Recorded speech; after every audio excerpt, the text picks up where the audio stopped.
Malešice, žiadaná pražská štvrť. Tady mají úplně všechno. Tramvaje, autobusy, metro, obchůdky, zdravotní středisko. A my máme pre vás byt na predaj 2+1. Poďte sa na ňo pozrieť.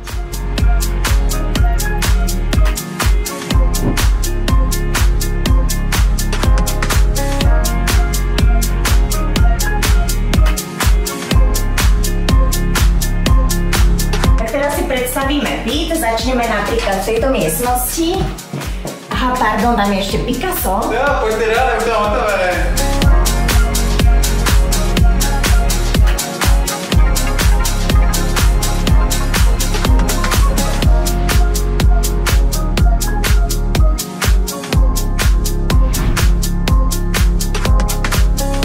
Byt prošel kompletní rekonstrukcí. Zděné jádro, krásná kubická linka, předsíň, velká zrcadlová vestavěná skříň. Můžete se rovnou nastínovat.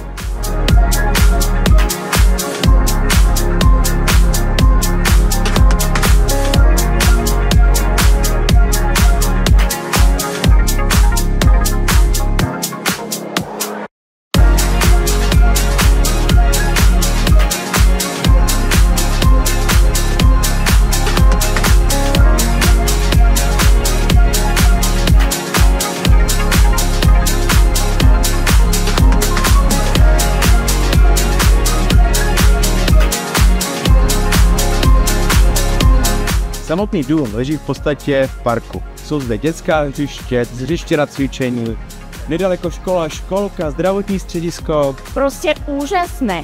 Viacej informácií sa dozviete na našich webových stránkach. Budeme sa tešiť na prohlídke. Alexandra A Marek.